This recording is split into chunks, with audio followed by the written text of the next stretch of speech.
My name is Rachel Martinez and I just turned 29. Tonight was my mother's 60th birthday celebration at 11 Madison Park, the most prestigious restaurant in Manhattan. My siblings have always been high achievers in traditional fields. While I chose a different path, little did they know I had been hiding my true career from them for years. My simple navy dress and modest silver jewelry were about to clash with their designer outfits in the most unexpected way. Before I dive into what happened that night, drop a comment and let me know what city you're watching from. If you enjoy stories about family drama and proving people wrong, hit that like button and subscribe for more real-life experiences that might just change how you see success. I grew up in a hard-working Latino family in Queens. My father, Roberto, started with a single taco truck in the early 90s and built Martinez family restaurants into a 12-location empire across New York City. Every morning at 5 a.m., he would be at the first restaurant, checking supplies, training staff, making sure everything was perfect. His hands were permanently stained with the smell of cumin and lime, and he wore his work ethic like a badge of honor. My mother, Carmen, was a registered nurse for 20 years at Mount Sinai Hospital before becoming one of Manhattan's top real estate agents. She had this incredible ability to make anyone feel comfortable, whether they were scared patients in the ER or millionaire clients looking for penthouse apartments.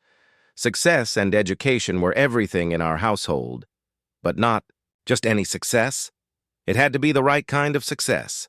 Doctor, lawyer, maybe engineer if you were being creative. Those were the acceptable paths in the Martinez family. My older sister, Isabella, is 34 and everything my parents dreamed of. She graduated from Columbia Medical School with honors and became a cardiologist at Mount Sinai Hospital, the same place where my mother used to work. Isabella has this way of mentioning her medical degree in casual conversation that makes it sound natural, but everyone knows exactly what she's doing. She drives a BMW, lives in a doorman building on the Upper East Side, and has never worn the same designer dress twice to family events. My brother Miguel is 31 and followed a similar golden path. Harvard Law School, then straight to Goldman Sachs as a corporate lawyer. He specializes in mergers and acquisitions, which means he spends his days helping rich companies become richer companies. Miguel wears $1,000 suits and has this habit of checking his Rolex even when no one asks for the time. He measures everything in billable hours and closing deals. And then there was me. The disappointment. I was always different from my siblings. While they were networking at law school mixers and medical conferences, I was reading philosophy books and asking uncomfortable questions about what really mattered in life. This difference created tension from childhood. "Mija, why can't you be more like Isabella?" became my mother's constant refrain throughout high school.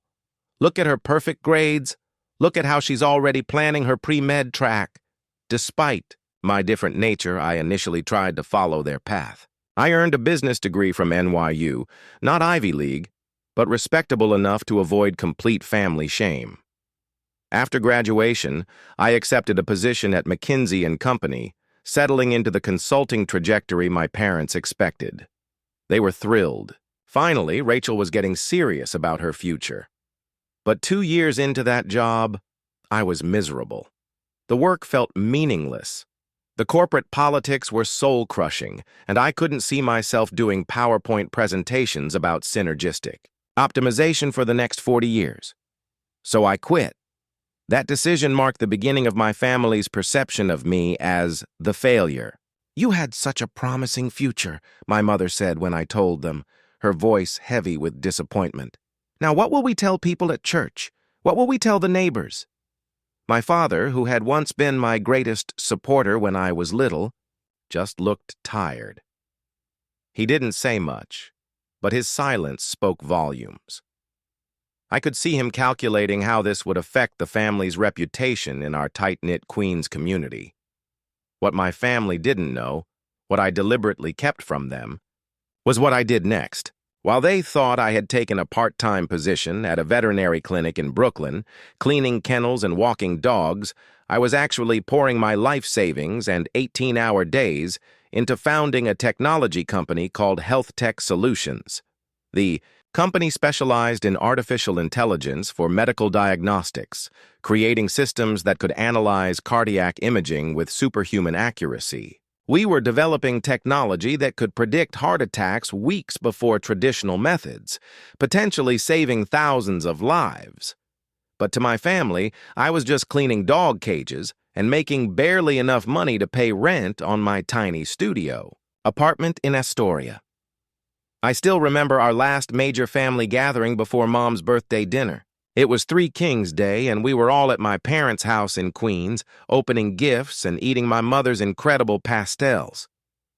"This is lovely, Rachel," my mother said with a tight smile as she unwrapped the silk scarf I had given her. "Very thoughtful. It must have been expensive for you, considering your situation." Isabella smirked from across the room, where she was showing off the Cartier watch her cardiologist boyfriend had given her.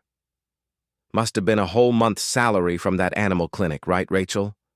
"Some people find fulfillment in helping, others rather than just making money," I replied, trying to keep my voice steady.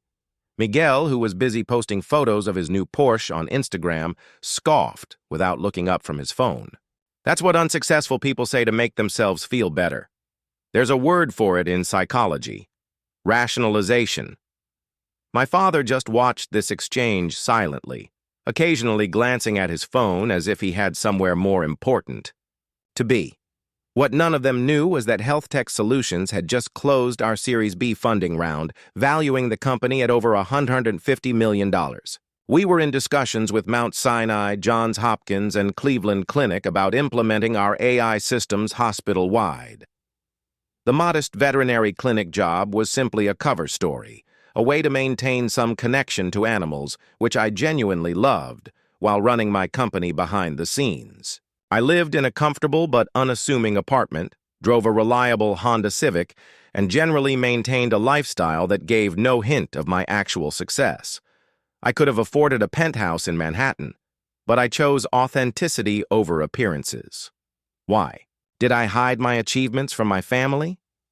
Part of it was a test. I wanted to know if they could love and respect me for who I was, not what I had accomplished or acquired. I wanted relationships based on something deeper than status and achievement. But another part was self-protection. I had seen how money and success had changed my parents and siblings, making them judgmental and materialistic. I didn't want that for myself.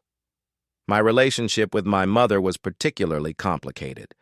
When I was young, she would tell me stories about growing up poor in the Dominican Republic, how her own mother cleaned houses for wealthy families just to put food on the table. "I never want you to feel small the way I felt small," she would say, braiding my hair before school. "Education is the only thing no one can take away from you." But as our family's financial situation improved, those heartfelt conversations became lectures about achievement and status. The woman who once told me that kindness was more important than money now seemed to judge everyone, including her children, primarily by their professional titles and bank accounts. 3 months before her birthday, my mother had a scare with her blood pressure that landed her in the ER at Mount Sinai. Isabella was the attending physician that night, which the family saw as providential. But what they didn't know was that the experimental treatment my mother received, the one that saved her from a potential stroke, was developed by my company. The AI system that analyzed her cardiac imaging and recommended the precise intervention was my technology. Isabella had even mentioned it to the family afterward, praising the incredible new diagnostic tool they were using at the hospital. "It's revolutionary," she had said over dinner. "Developed by some mysterious tech company that's changing how we practice cardiology. Whoever created this system is a genius." She had no idea she was talking about her supposedly unsuccessful sister. Despite our strained relationships, I loved my family deeply and wasn't ready to lose them to pride and misunderstanding. I decided to try to reconnect through Mom's milestone birthday celebration. I had no idea how that evening would change everything. The morning of my mother's 60th birthday arrived with a mix of anticipation and dread. I stood in front of my closet, carefully considering my options. I could finally reveal the truth about my success by dressing the part, showing up in the kind of designer outfit that would make Isabella's head turn. Part of me was tempted, I'll admit, but that would defeat the purpose of the years I'd spent keeping my success private. Instead, I chose a simple navy dress from Banana Republic. It was well made and elegant, but nothing that would scream expensive to my status-conscious family. I paired it with minimal jewelry, small pearl earrings that had belonged to my grandmother, and a delicate silver bracelet I'd bought myself for my birthday. Looking in the mirror, I appeared neat and appropriate for a nice restaurant, but nothing about my appearance suggested successful tech CEO. My phone buzzed with a text from Isabella. "Hope you're planning to dress appropriately tonight. Mom's invited some important people." I stared at the message for a moment, feeling the familiar knot of anxiety in my stomach. Even my outfit choices were subject to family scrutiny and judgment. Another text, this time from Miguel. "By the way, Isabella and I went in together on Mom's cruise gift. $15,000 for a Mediterranean tour. Can you chip in maybe $500? I set my phone down and took a deep breath. Even their generosity was a way to highlight my supposed financial limitations. What they didn't know was that I had already arranged something much more meaningful for my mother. I had anonymously established the Esperanza Medical Foundation, using my grandmother's maiden name specifically to provide free health care to Latino communities in Queens and the Bronx. My mother had been volunteering with the foundation for the past 2 years, never knowing her daughter was the founder. She would come home from her volunteer shifts talking about the incredible work they were doing, the families they were helping, how it reminded her of why she became a nurse in the first place. "There's this foundation, Rachel," she had told me just last month, her eyes bright with passion I hadn't seen in years. "They're doing exactly what I always dreamed of doing, providing health care to people who look like us, who come from where we came from. I don't know who's funding it, but they're angels." My phone rang, interrupting my thoughts. It was Sophia, my best friend since college and one of the few people who knew the truth about my company and my family situation. "Are you ready for tonight's performance?" she asked after I picked up. "As ready as I'll ever be," I sighed. Part of me wonders if I should just tell them everything, end this whole charade. "You know my thoughts," Sophia replied. "I think keeping this secret for so long is a little crazy, but I also understand why you did it. Just remember that whatever happens tonight, you have nothing to prove to them. You've built something incredible, not just financially successful, but actually saving lives." I smiled, grateful for her support. Last year at Mom's birthday, Miguel spent 30 minutes talking about his latest corporate merger, and Isabella interrupted to discuss her promotion to head of cardiology. Neither of them asked me a single question about my life. "Well, maybe this year will be different," Sophia said, though her tone suggested she doubted it as much as I did. After we hung up, I wrapped my mother's gift. A vintage photograph of her. Graduation from nursing school, professionally restored and framed. I had tracked down the original photographer and acquired the rights to create a beautiful print. The gift had cost more than most people would spend, but it was something meaningful rather than expensive. I knew my family would see it as confirmation of my limited means compared to whatever extravagant presents my siblings would bring. I called an Uber rather than driving, not wanting to deal with parking in Manhattan. As the car pulled up to 11 Madison Park, I felt my heart rate increase. The restaurant occupied the ground floor of one of the most iconic buildings in the Flatiron District, its Art Deco facade gleaming under the streetlights. What my family didn't know was that I was intimately familiar with this building. Not only had I dined at 11 Madison Park dozens of times for business meetings, but I had actually purchased the building 18 months ago as a real estate investment. The restaurant's lease payments, along with the office spaces above, provided steady income for my investment portfolio. I had also been the anonymous investor who saved the restaurant from bankruptcy during the pandemic, providing the bridge, financing that kept their doors open when the city shut down. Chef Daniel Hum and I had developed a friendship through our shared commitment to using food as a force for good. He had no idea I was related to tonight's birthday party. I arrived about 20 minutes early, wanting some time to center myself before facing my family. As I stepped through the elegant entrance, I was immediately greeted by Marcus, the head of service, who I knew well from my previous visits.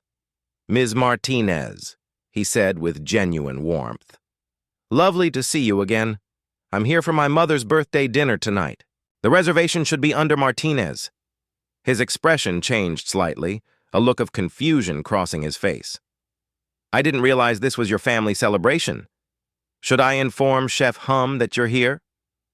"Actually, Marcus," I said quietly, "I'd appreciate it if you and the staff could be discreet about knowing me. My family isn't aware of my business success. It's complicated." Marcus raised an eyebrow but nodded professionally. "Of course, Miss Martinez. We'll be completely discreet." I took a seat at the bar to wait, ordering a sparkling water with lime. Through the floor-to-ceiling windows, I could see Madison Square Park across the street, couples and families walking their dogs in the evening light. The scene always reminded me why I loved New York, the energy and diversity that made anything feel possible. 25 minutes later, I spotted my family arriving. First came my parents.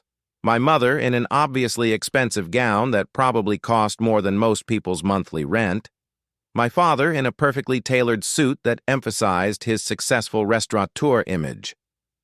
They were followed by Isabella and her boyfriend Marcus, both looking like they had stepped out of a medical journal's lifestyle section. Miguel arrived last, making sure everyone saw him hand his Maserati keys to the valet. Even from across the restaurant, I could see him checking his reflection in the glass doors. I took a deep breath and approached them, gift in hand. "Feliz cumpleaños, Mommy," I said, giving her a hug and presenting the wrapped photograph. She returned the hug somewhat stiffly, her attention already drifting to a group of her real estate clients who had just arrived. "Rachel, thank you for coming. You look nice." The pause before nice spoke volumes. My father nodded at me distractedly. "Mija, good to see you." His focus was entirely on greeting the successful business associates he had invited, people whose approval still mattered to him even after decades of his own success. Miguel clapped me on the shoulder with forced joviality. "Baby sister, still rocking that discount store chic, I see." He gestured at my dress with a smirk. "You know, if you ever want some investment advice so you can afford some decent clothes, your big brother's got connections." Isabella appeared at my side, air-kissing my cheek while managing to look down at my outfit. "Dios mío, Rachel, this is 11 Madison Park, not some neighborhood diner. Couldn't you have made more effort for Mommy's milestone birthday?" I forced. A smile, already feeling the familiar mix of hurt and anger that family gatherings typically evoked. My mother was now completely engaged in impressing her wealthy real estate clients, introducing them to Isabella and Miguel with obvious pride. "And this is my youngest, Rachel," I heard her say to a woman dripping in jewelry. "She's finding herself, working with animals right now." The dismissive tone cut deep. I stood to the side, watching as my family charmed and impressed the gathering crowd, feeling like an outsider looking in, as I had so many times before. After about 30 minutes of mingling in the reception area, the maitre d' approached my father. "Mr. Martinez, your private dining room is ready. Please follow me." My family and the dozen business associates began to move as a group toward the private dining area. I fell into step behind them, clutching my small purse, already feeling like the afterthought, the family member included out of obligation rather than desire. As we approached the private dining room, Isabella suddenly turned and grabbed my arm, her manicured fingers gripping just a little too tightly. "Rachel," she said in a low voice, though loud enough for those nearby to hear, "don't you think you're underdressed for this occasion? This is one of the most expensive restaurants in New York." I looked down at my navy dress. "I think I look fine, Isabella." "It's Mom's birthday, not a fashion show." Her expression hardened. "This dinner is costing $300 per person. Can you even afford to contribute to Mom's gift? Miguel and I each put in $7,500 for the Mediterranean cruise." Before I could respond, Miguel joined us, champagne flute in hand. Problem here, dinner's about to start. I'm just concerned that Rachel might not be comfortable in such an upscale environment, Isabella said, her voice dripping with false concern. The wine list alone probably costs more than she makes in a month. Miguel's face took on the condescending expression I knew all too well. Oh, don't worry about that. I can cover little Rachel's dinner if she's short on cash. What's family for, right? He chuckled, looking around to make sure others had heard his generous offer. My mother approached, drawn by the commotion. What's going on? Everyone's waiting. Nothing. Mom, I said, trying to move past them. Let's go in. Actually, my mother said, her voice dropping to an urgent whisper. Perhaps it would be better if you waited at the bar until dinner concludes. Some very important clients are here tonight, and the focus should be on celebrating, not on... She gestured vaguely at my appearance. I felt heat rise to my cheeks. You want me to skip Mom's birthday dinner because you're embarrassed by how I look? Don't be dramatic, Isabella snapped. We're thinking of what's best for everyone. You'll just feel out of place with all these successful people. Miguel nodded in agreement. Seriously, Rachel, you'd be more comfortable somewhere more your speed, like a Chipotle. The casual cruelty of the comment hit me like a physical blow. I became acutely aware that we were creating a scene. Nearby diners were glancing our way, and even some of my mother's business associates had noticed the confrontation. My father stood just 10 feet away, deep in conversation with a group of investors, either oblivious to what was happening or choosing to ignore it. The public humiliation was almost unbearable. Isabella physically moved to block the entrance to the private dining room. Look, Rachel, this restaurant is just too expensive for someone like you. We don't want you to feel uncomfortable when the bill comes. Or when you can't keep up with the conversation, Miguel added. These are all successful people, doctors, lawyers, business owners. What would you even talk about? Dog grooming techniques? They shared a laugh at my expense. I felt my chest tighten, and for a moment I feared I might actually cry in front of them, something I had promised myself I would never do again. I caught sight of my mother turning away when one of her clients looked curiously in our direction. Just someone who got confused about the dress code, I heard her murmur with an embarrassed smile. The rejection stung like a physical slap. Despite everything, some part of me had held on to hope that beneath all the materialism and status-seeking, my family still loved me for who I was. That hope now felt foolish and naive. A flood of childhood memories washed over me. Being excluded from family photos because I wasn't dressed nicely enough. Having my academic achievements ignored while Isabella's and Miguel's were celebrated with expensive dinners. Being introduced to my parents' friends as our youngest, without any mention of my accomplishments or interests. The memories were so painful that I barely noticed when a security guard approached, drawn by the disturbance we were causing. Is there a problem here? He asked, his tone professional but firm. Isabella turned to him with a practiced smile. No problem at all. My sister was just leaving. She's not really... This isn't really her scene. Her smug expression said everything. She expected the security guard to escort me out, providing the final humiliation in her campaign to exclude me from the family celebration. I felt cold sweat break out across my forehead. My hands trembled slightly and I gripped my purse tighter, to hide it. The moment stretched out, each second an eternity of mortification.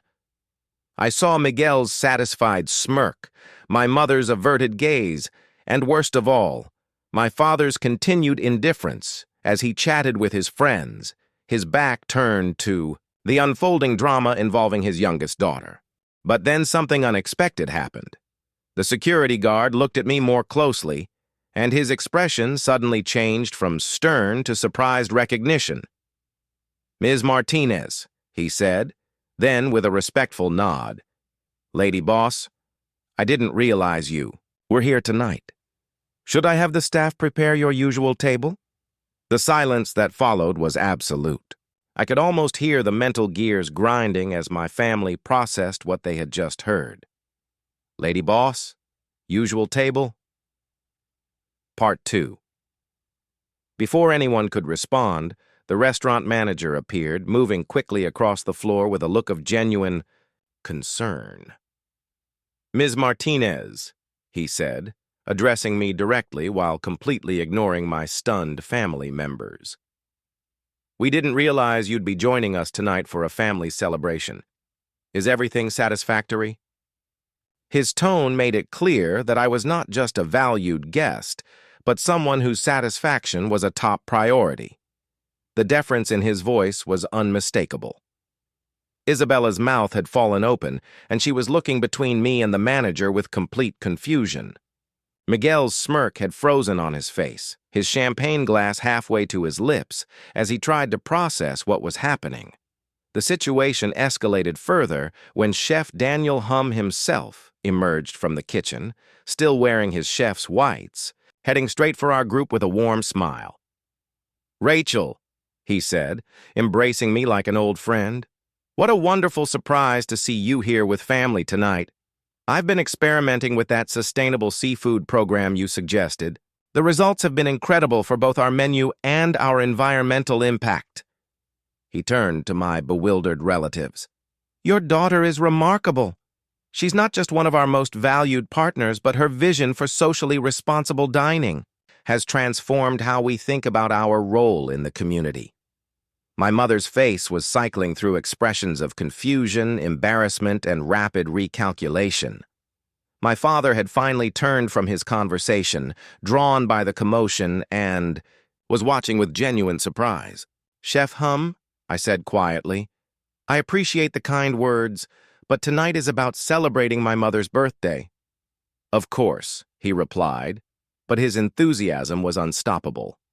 "Should I prepare the tasting menu you designed for our sustainability board, the one that raised $3.2 million for urban farming initiatives?" Emmanuel Guidotti, the owner of 11 Madison Park, chose that moment to appear, completing the parade of staff recognition. "Rachel, had I known you were celebrating with family tonight, I would have arranged the private chef's table for you." He turned to my parents with obvious respect. "Mr. and Mrs. Martinez, you must be incredibly proud. Your daughter has been instrumental in our restaurant's evolution towards social responsibility. The anonymous grant that saved us during the pandemic came from her foundation." The bombshell kept growing. Not only did the staff know me as a successful CEO, but I had apparently been the mysterious benefactor who kept the restaurant alive. During the darkest period in New York's dining history, I watched the power dynamic shift completely. Isabella's confident posture deflated like a punctured balloon. Miguel was straightening his tie nervously, his earlier condescension replaced by obvious confusion. My mother looked like she might need medical attention, while my father simply stared at me as if seeing me for the first time in years. "There seems to be some confusion," I said, keeping my voice steady despite the chaos of emotions swirling inside me. "I'd be happy to join my mother's birthday celebration if I'm still welcome." Isabella, ever the quick recovery artist, immediately switched tactics. "Of course you're welcome. It was just family teasing that got out of hand. Right. Miguel?" Miguel nodded so vigorously I worried he might injure himself. "Absolutely, sister humor. You know how we joke around." My mother had quickly slipped her arm through mine, as if we had been the closest of confidants all evening. "Mija, you should have told us about your success. All this time we thought you were struggling." "I know exactly what you thought," I said quietly, gently disengaging my arm from hers. "And that's precisely why I didn't tell you." Emmanuel, sensing the family tension, smoothly intervened. "The Martinez family's private dining room is ready. Shall I escort you all personally?" As we walked toward the dining room, I found myself at the front of the procession, rather than trailing behind. The reversal was so complete it felt surreal. My family followed in uncharacteristic silence, the normal jockeying for position and attention temporarily suspended as they processed the seismic shift in their understanding of their supposedly unsuccessful daughter and sister. The private dining room was everything you would expect from a restaurant of 11 Madison Park's caliber. Massive windows offered a breathtaking view of the Flatiron Building and Madison Square Park. The table was set with Hermes china and crystal that caught the light from the chandelier above.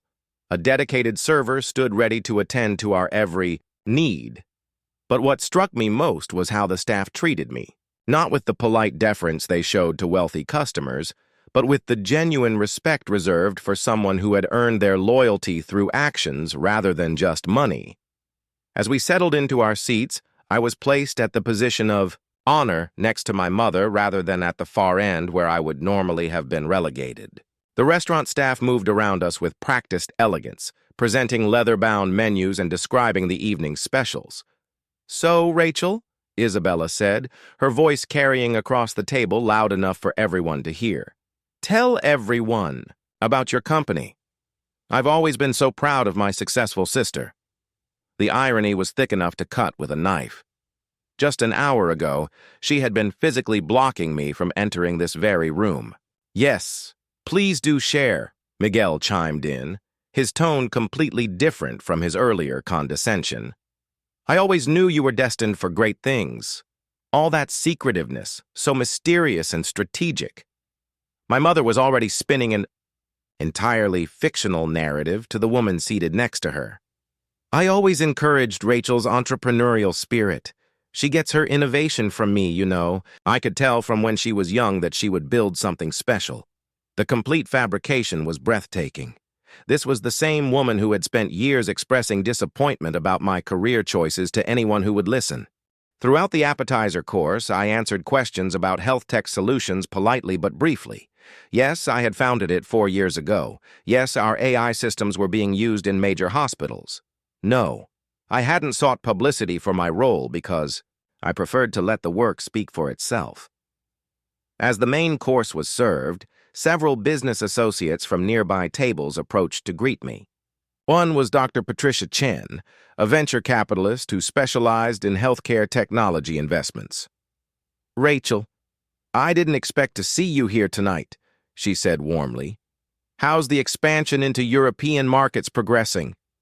Another was James Morrison, who ran a foundation focused on healthcare access.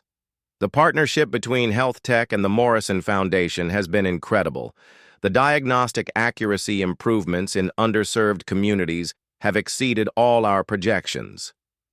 Each interaction seemed to physically pain my siblings, who were realizing just how connected and respected I was in circles they had been trying to penetrate for years. Isabella, in particular, looked like she was doing complex mathematical calculations in her head, trying to figure out how her supposedly unsuccessful sister had achieved this level of recognition. "Rachel," my father said during a lull in the conversation, "why didn't you ever tell us about your company?" The table fell silent. Even the business associates seemed to sense the gravity of the moment. Everyone was suddenly intensely interested in my answer. I set down my fork and looked around at the expectant faces. "I didn't tell you because I wanted to know if you could love and respect me without the validation of traditional success metrics." My mother looked genuinely confused. "Of course we love you, mija. We're your family." "Are you?" I asked quietly. "Because for the past 4 years you've treated me like an embarrassment.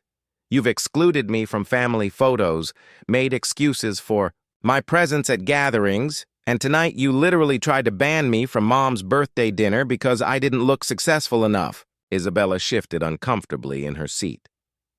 "We were concerned about you. We wanted you to have more opportunities." "No," I said firmly. "You wanted me to have opportunities that looked impressive to other people. There's a difference." I turned to my father. "Dad, do you remember when I won the citywide science fair in 8th grade? My project on water purification could have helped communities without clean drinking water. But that was the same week Miguel got accepted to Harvard, and nobody even came to the awards ceremony." My father's face showed a flash of recognition and guilt. "Or when I graduated summa cum laude from NYU, but it wasn't mentioned at family dinner because Isabella was starting her cardiology residency, and that was considered the real achievement." I looked at my mother.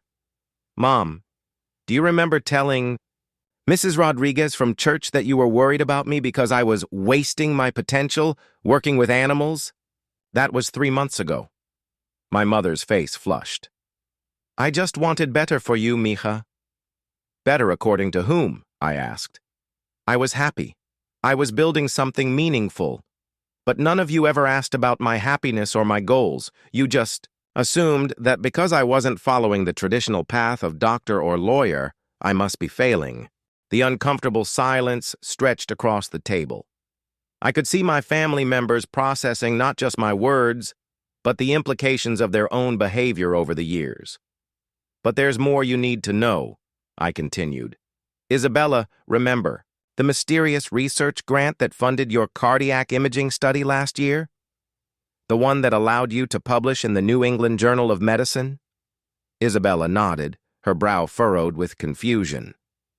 That was me. My company provided the funding anonymously because I believed in your work, even when you didn't believe in mine. Isabella's face went completely white. That was a $2.3 million grant. It's the reason I got promoted to head of cardiology. And Miguel, I said, turning to my brother, the pro bono legal clinic for undocumented immigrants that you volunteer with, the one you're always posting about on social media as your contribution to social justice? Miguel nodded slowly, a look of dawning realization crossing his face. My foundation has been funding that clinic for the past 18 months.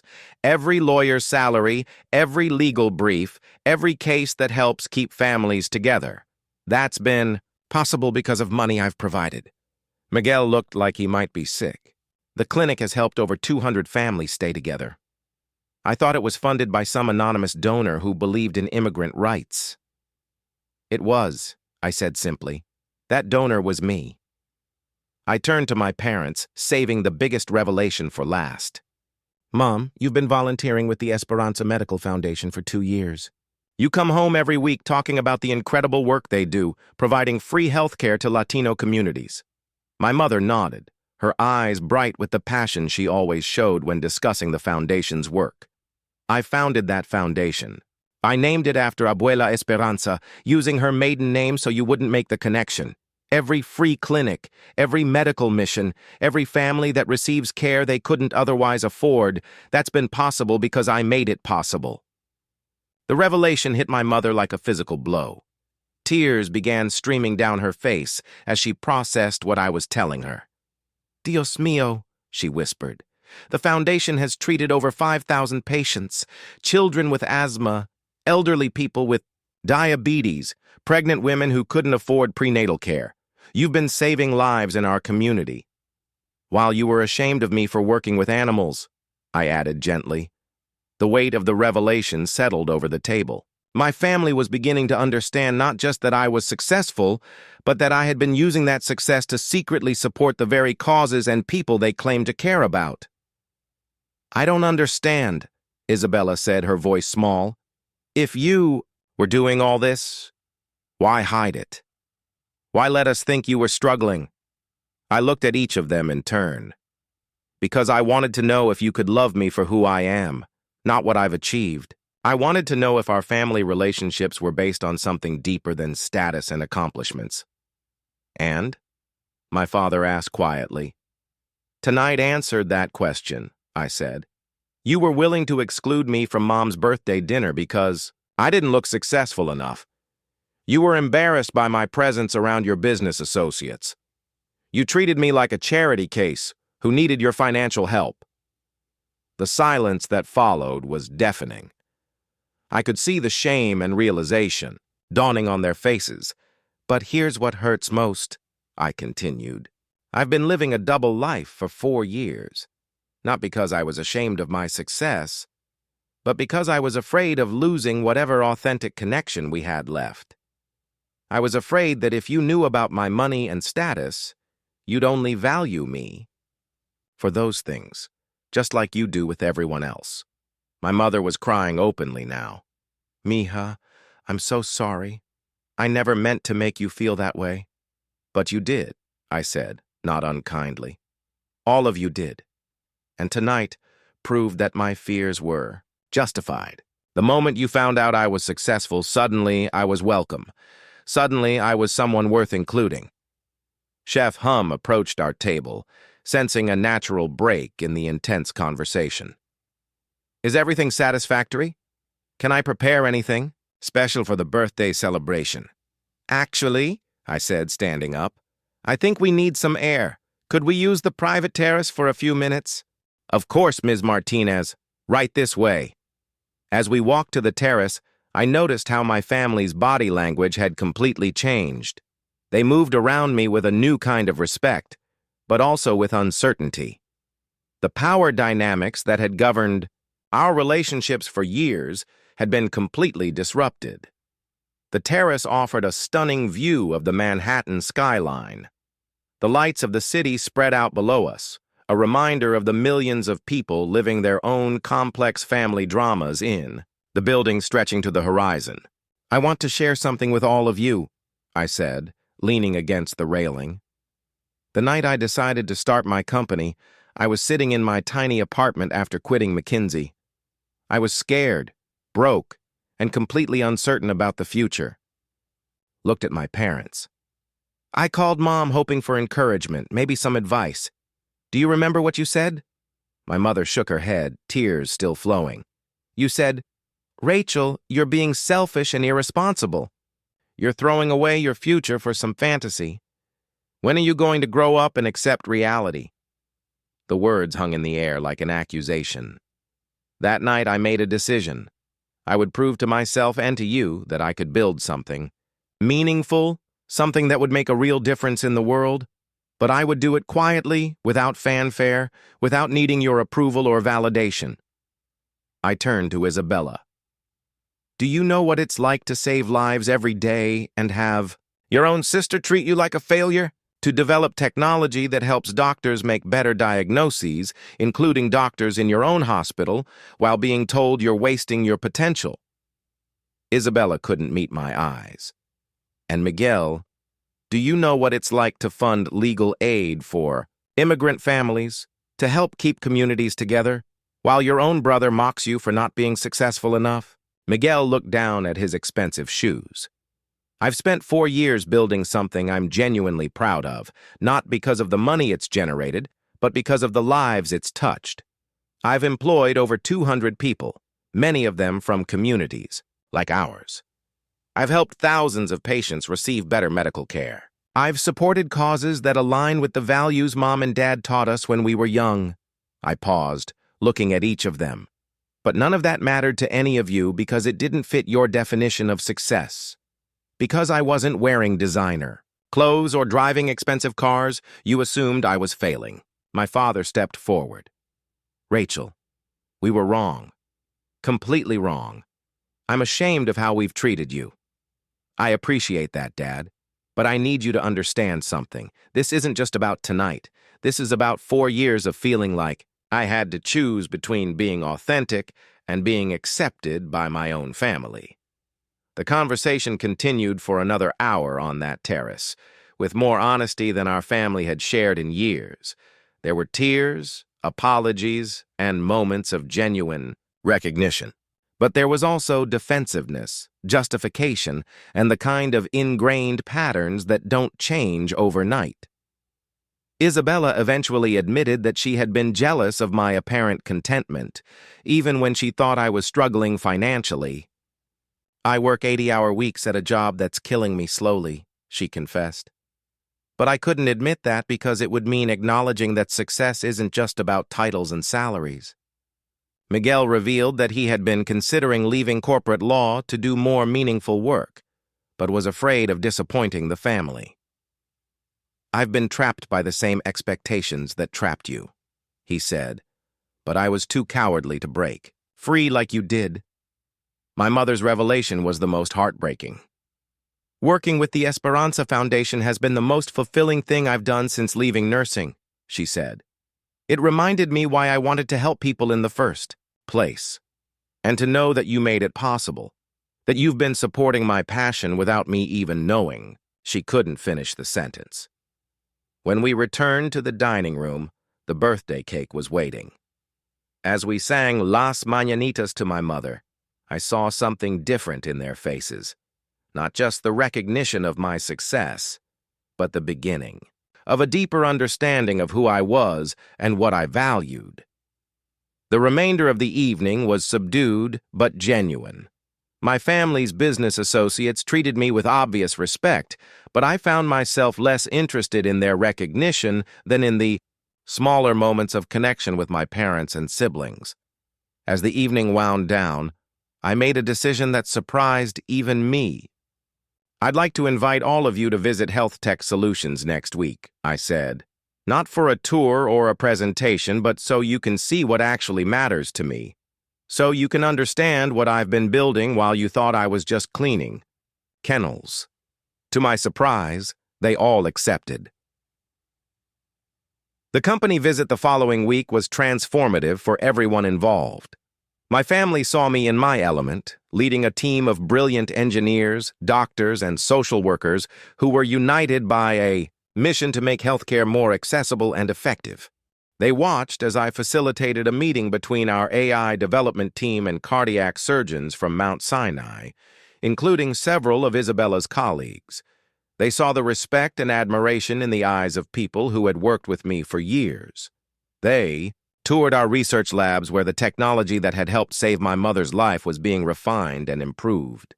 They met with our community outreach coordinators who were implementing our diagnostic systems in underserved communities across the country. Most importantly, they heard directly from people whose lives had been changed by our work. Maria Santos, a grandmother from the Bronx, tearfully described how our early detection system had identified her heart condition before she even knew she was sick. Dr. James Wilson, a rural physician in Alabama, explained how our AI assistants had helped him provide specialized cardiac care to patients who couldn't travel to major medical centers. "I never understood what you were really doing," Isabella told me as we walked through the main development floor. "I knew the technology we were using at the hospital was revolutionary, but I had no idea it came from someone who understood medicine. The way you do." She paused, watching our team collaborate on the next generation of diagnostic tools. "You're not just a tech CEO," she said. "You're advancing medicine in ways that most doctors never could. You're solving problems that we didn't even know how to articulate." Miguel was equally impressed by our legal aid partnerships. "The immigration clinic I volunteer with is just one of 12 clinics your foundation supports," he said, reviewing the files in our social impact department. "You're affecting policy change at a systemic level while I'm just handling individual cases." My parents' reaction was the most emotional. Seeing the Esperanza Foundation's work in the context of my broader mission brought my mother to tears. "You took everything I taught you about helping people and made it bigger than I ever imagined possible," she said. "You're living the values we talked about when you were little, the ones I lost sight of as we became more successful." My father's response was more measured but equally meaningful. "You built something that matters," he said simply.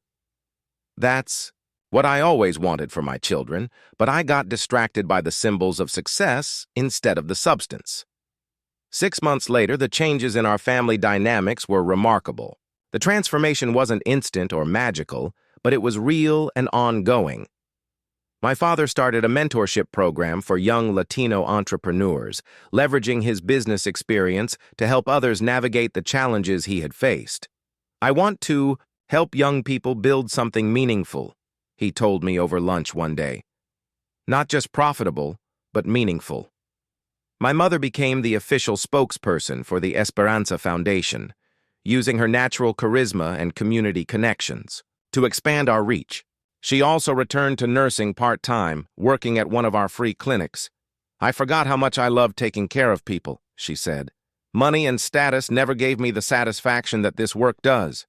Isabella made the most dramatic change. She negotiated a new position at Mount Sinai that split her time between clinical work and research collaboration with Health Tech Solutions. She also started a program to train young doctors from underserved communities, fully funded by my foundation.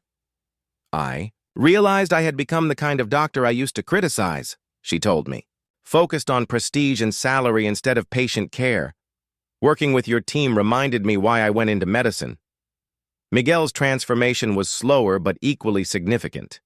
He gradually shifted his practice to include more pro bono work, and eventually left the corporate law firm to start his own practice focusing on social justice issues. Health Tech Solutions became his first major client.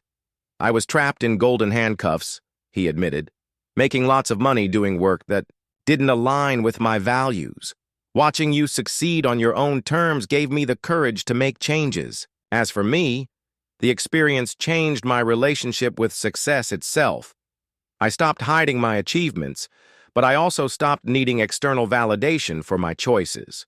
The test I had designed for my family taught me as much about myself as it did about them.